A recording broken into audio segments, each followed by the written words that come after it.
গতকালকে একজন বলেছেন সকালবেলা ঘুম থেকে উঠে আল্লাহর নাম নিয়ে তারপরে নাকি আমি একজনের নাম বলি। আল্লাহর নাম নেওয়ার আগেই একজনের নাম নেওয়া বলা শুরু।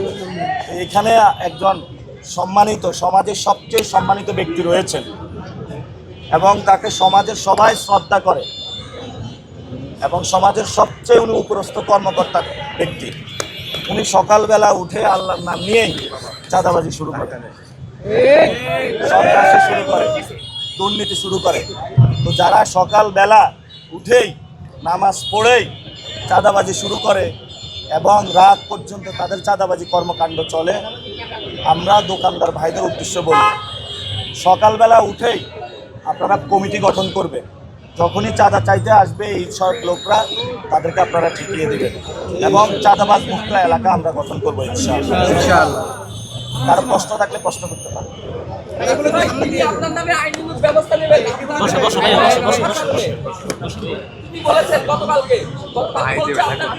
যাদের সভ্যতা বলতে কিছু নাই, তারা কথা বলে গ্যাংস্টারদের ভাষায়, তারা কথা বলে আইয়ামে জাহিলিয়াতে মানুষ যেভাবে হলো কর্মকাণ্ড চালিয়েছে সেইভাবে।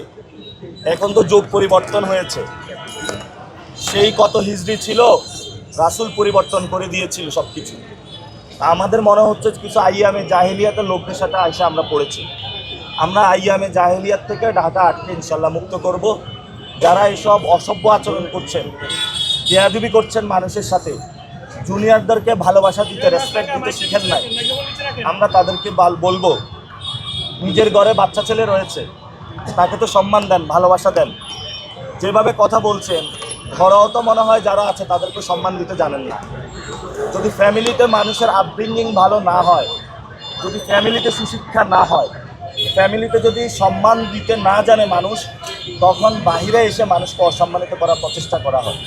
তা আমরা বলবো, একটা আইয়ামে জাহিলিয়াতে আছি, একটা অসভ্য মানুষদের আমরা পাল্লায় পড়েছি, আমরা তাদেরকে সভ্য করার চেষ্টা চালিয়ে যাব এবং ভোটের মাধ্যমে আপনারা তাদেরকে সভ্য করবেন। ভোটের মাধ্যমে আগামী 12 তারিখে আমরা আইয়ামে জাহিলিয়াত থেকে মুক্ত হতে চাই। ভোটের মাধ্যমে আমরা যারা মানুষের সাথে বেয়াদবি করছে, সন্ত্রাসী আচরণ করছে, আমরা তাদের থেকে মুক্ত হতে চাই এবং ওনাদেরকে বলবো যে নামাজ পড়বেন, নামাজ পড়ে মসজিদে একটু বসে থাকবেন এবং আল্লাহর কাছে একটু প্রার্থনা করবেন, তওবা আস্তাগফিরুল্লাহ করবেন। যা করেছেন যথেষ্ট হয়েছে। আপনারা জানেন যে কীভাবে কমিশনার হয়েছিল, অস্ত্র তাক করে গুলি করতে যাইতে যাইতে কমিশনার হয়েছে, এটা পুরো সকল মানুষ জানে। নাম ছিল কি?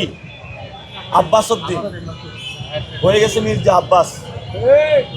আমরা আগে শুনতাম, তাহলে আব্বাস উদ্দিন ওরফে মির্জা আব্বাস। তারপরে আপনারা শুনেছেন যে পাকিস্তানের একজন গ্যাংস্টার আছে দাউদ ইব্রাহিম, ঢাকা 8-এ এই ধরনের দাউদ ইব্রাহিমরা চলে এসেছে। আমরা তাদের মুখোশ উন্মোচন করে দিব।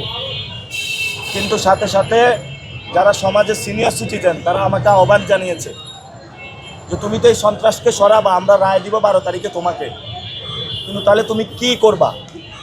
আমি আপনাদেরকে ইনশাল্লাহ আমরা ইশতেহার দিব, সেখানে আমাদের শিক্ষা, স্বাস্থ্য যে অধিকারগুলো রয়েছে, ড্রেনেজ ব্যবস্থা রয়েছে এবং এখানে কাঁচা বাজারের সংকটগুলো রয়েছে, চাঁদাবাজি, সন্ত্রাস, শহীদ ওসমান হাদির বিচার, আমরা ইনশাল্লাহ এগুলো নিয়ে কাজ করব।